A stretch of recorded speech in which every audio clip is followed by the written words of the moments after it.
Welcome back to the NBC Update channel. Today, we delve into the tumultuous lives of Salem's residents as the week of November 17th to 21st promises a whirlwind of mystery, betrayal, and heartbreak. The DiMera family, once again, finds itself at the epicenter of chaos, with Kristen DiMera's shocking disappearance sending ripples of fear and speculation through the town.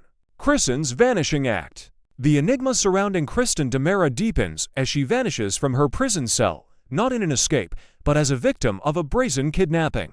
Snatched from the supposed security of Statesville, Kristen finds herself bound and blindfolded, a prisoner to an unknown captor with a hidden agenda. The question on everyone's mind is not just who would dare to abduct Kristen, but why. Is this an act of an ally, a twisted rescue mission, or the work of a new, formidable enemy seeking to leverage the DiMera name for their own sinister purposes? The timing of her abduction is particularly curious, coinciding with the lingering mysteries of Tony DiMera's and Dimitri von Leuschner's disappearances, raising the chilling possibility that these events are pieces of a much larger, more dangerous puzzle. As Kristen struggles against her restraints in a dark, unfamiliar room, she is consumed by a torrent of questions. The whispers she hears in the shadows only fuel her terror, as she realizes she may not be the only captive. Could Sarah Horton, who is also rumored to be in danger of being kidnapped, be with her? While Kristen is a master of manipulation and survival, this new ordeal will test her limits as she desperately seeks to unravel the identity of her captor and the reason for her perilous predicament. DiMera dynasty in disarray. The turmoil extends to the DiMera mansion, where a fragile truce between brothers is put to the test. E.J. DiMera, finding himself cornered and desperate, extends an invitation to a heartbroken Chad to move into the family home. This gesture, seemingly one of familial solidarity, is fraught with underlying tension.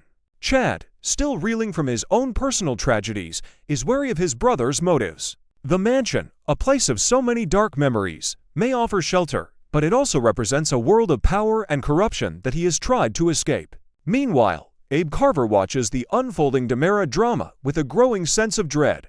His primary concern is his son, Theo, who has been drawn into the family's dangerous orbit. Abe has witnessed firsthand the destructive power of the DiMeras and fears that Theo's association with them will inevitably lead to disaster. Lonnie, however, urges her father to have faith in Theo's judgment, reminding him that Theo is a grown man capable of making his own choices. While Abe may try to make peace with his son's decisions, a father's protective instincts are not so easily quieted.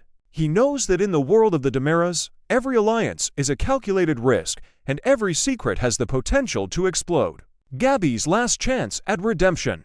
Gabby Hernandez is also walking a tightrope, and her future hangs precariously in the balance. She finds herself at a crossroads during a trivia night at the Brady Pub, an event that will force her to confront her web of lies.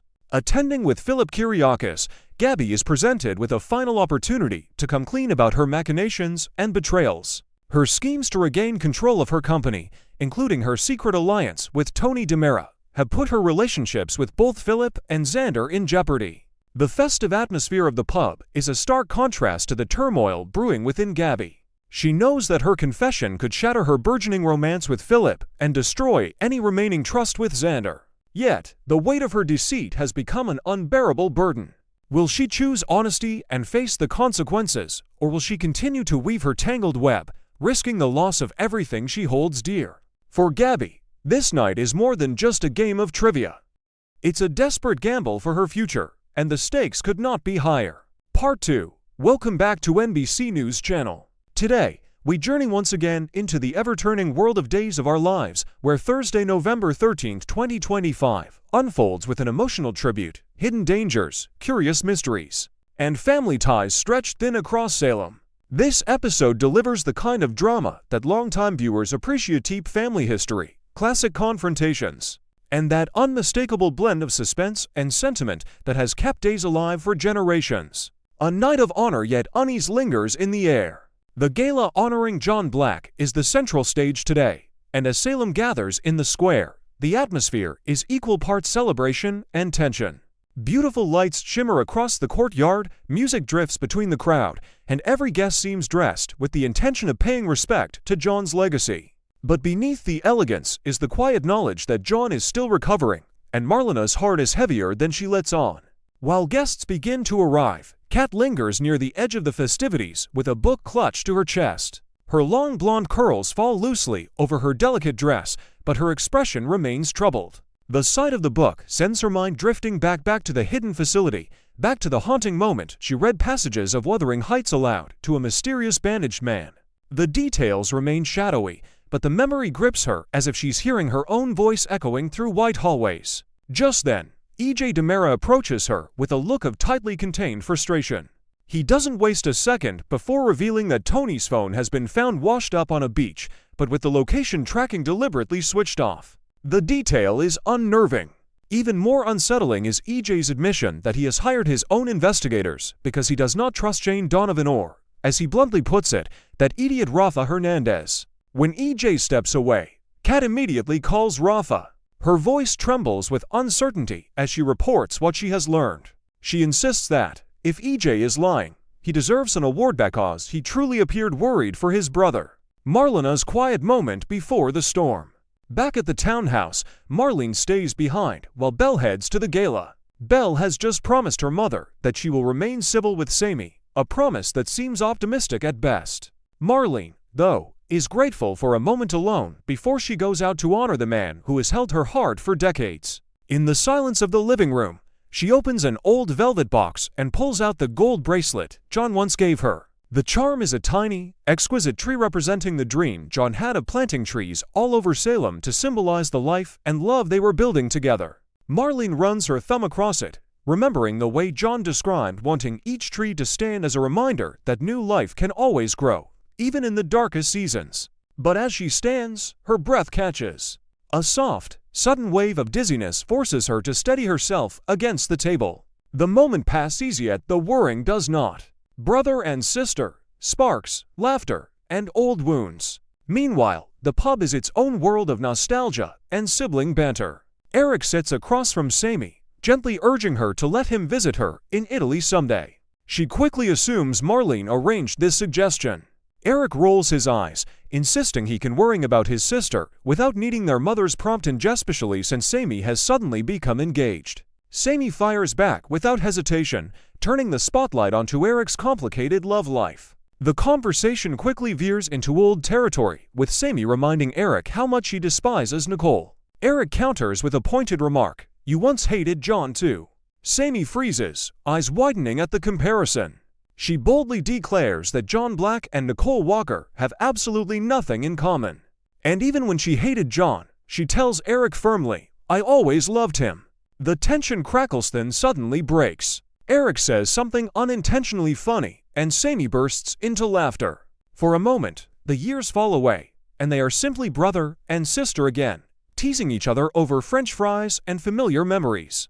Ariana grows up before their eyes. Their warm reunion is interrupted when Ariana walks in, having slipped away from Holly and Tate's teenage romance drama.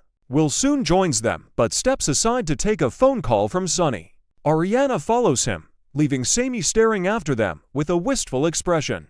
"Where does the time go?" she murmurs, the question heavier than she expects. For a woman who has weathered countless storms, nothing shakes her more than seeing her children and grandchildren grow up faster than she can blink. Motherhood, mischief, and Marlena's worsening condition.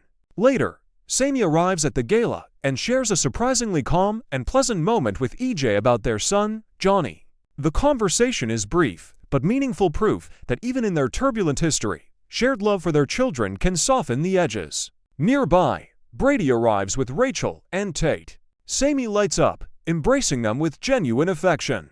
But the mood shifts sharply when EJ takes Rachel aside. His voice is low but stern as he tells her to stop dragging Thomas into her mischief, declaring that he doesn't approve of her little pranks. Before he can finish, Brady steps in with fire in his eyes. He orders EJ to stay away from his daughter, and the two men stand toe-to-toe, renewing the old rivalry that never truly dies. The shadow in the lab Gwen's cryptic games. Elsewhere in Salem, far from the glow of the gala, Gwen prowls through a sterile, secret laboratory. Her heels tap sharply against the tile floor as she studies a bank of monitors. Something in her expression reveals she knows more than she should. Her phone buzzes, and she speaks in cryptic half-sentences, hinting that a discovery has been made, though she refuses to explain further. Who is she reporting to? What is she hiding? The walls of the lab seem to close in with every unanswered question. Kat and Andrew search for truth. Back outside, Kat quietly steps away from the crowd, seeking out Andrew Donovan. She needs answers about Tony, about the facility, about the man she cared for more deeply than she admits aloud. Andrew listens, but his responses come in measured, controlled tones. There are things he cannot say, at least not yet. The more he withholds, the more determined Kat becomes to uncover the truth on her own. Samy's sudden change of plans. As the evening winds down, Samy receives a message that makes her face harden with surprise. Within minutes, she announces she must leave on a trip immediately. No explanations. No goodbyes. It is the kind of mysterious exit that usually means trouble is brewing, and for Samy, trouble is almost a way of life. A gala of joy, fear, and foreshadowing. Back at the square, the Black family prepares to take the stage to honor John. Marlene steps forward, but her complexion has gone pale. Her hand trembles as she reaches for the microphone. Belle, Brady, and Eric exchange worried glances. Before she can speak, her knees buckle. The crowd gasps as she collapses, and family members rush to her side. The celebration unravels into chaos. Someone calls for an ambulance. Someone else shouts for water. Marlene whispers John's name before her eyes flutter shut. The screen fades out on the sound of sirens.